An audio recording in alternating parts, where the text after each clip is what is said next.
Assalamu alaikum. Peace be upon you. And I wish I could say that in French as well, but I'm very limited. I know bonjour. That's about it. But nice to see you all. I noticed that in the introduction, inshallah is the same in both English and French. My daughters, I have to share this with you. When my daughters were growing up, whenever they would ask my wife for something, an ice cream cone or let's go to the store or something, she would always say, inshallah, inshallah. And so after a while, whenever she used to say that, like, Mommy, can we get an ice cream cone? And she would say, inshallah. They'd always go, why not?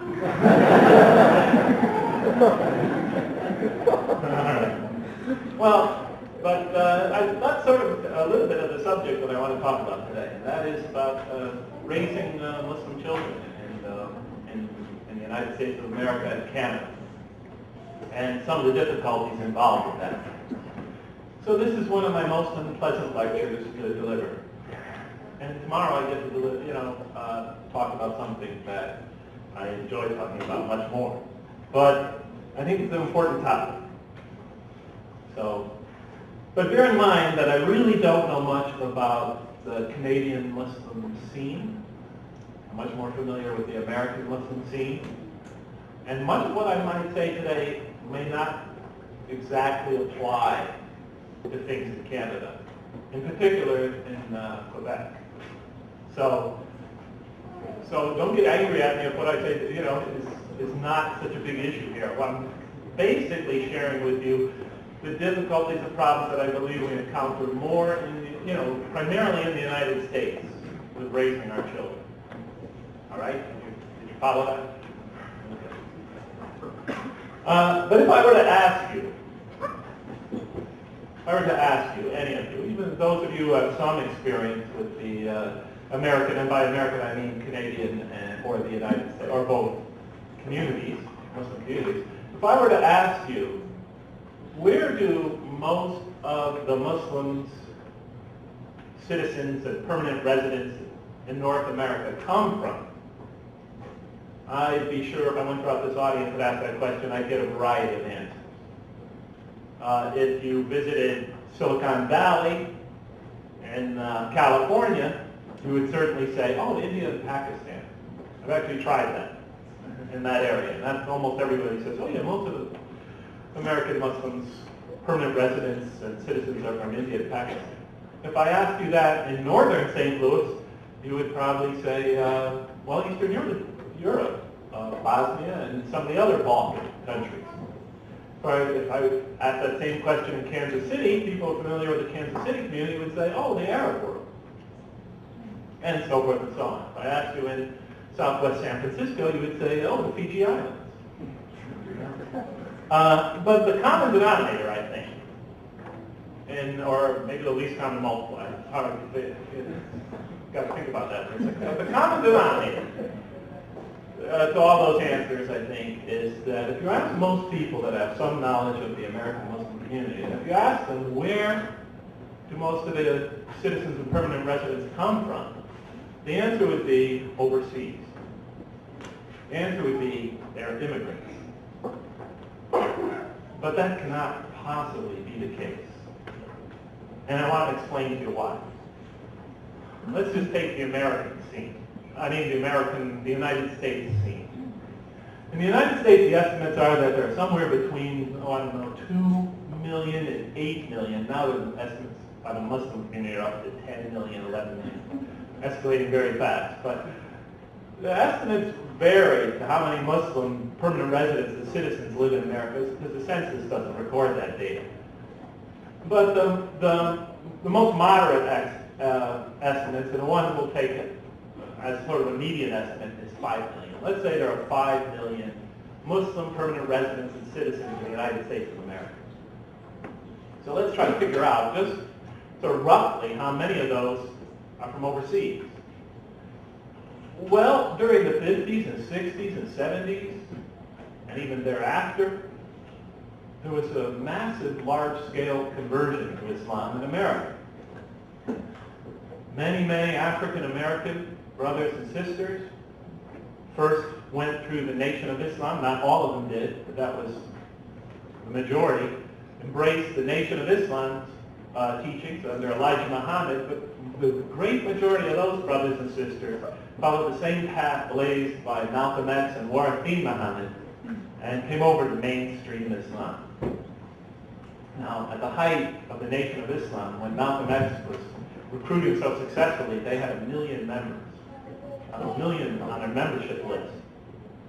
Now, most of those brothers and sisters eventually came over to mainstream Islam, and then there's been a steady influx of Muslims from that same community, the African American community, ever since. We could be sure that there are somewhere in the neighborhood, at least, of 1 million African American converts to Islam in America. The majority of them came through the Nation of Islam experience, but certainly not all.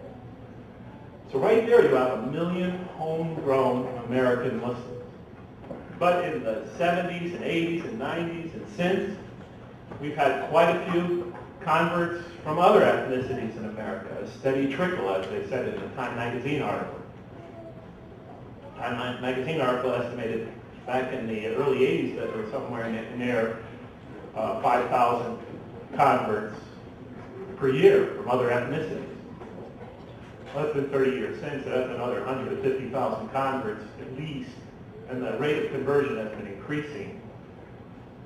So, but let's just say 1 million, 1.2 million converts to Islam in America. And a lot of researchers, non-Muslim researchers, think that's a low estimate. But let's take that as an estimate. 1.2 million, just to be on the conservative side, 1 million converts.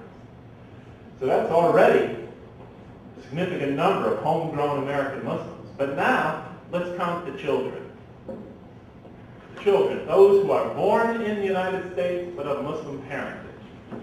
Now, Muslims started immigrating to the United States. There were big waves back in the early 1900s and around 1950. But the most recent wave of immigration started in 1970, 80, 90, 2000, up till now, the last 50 years.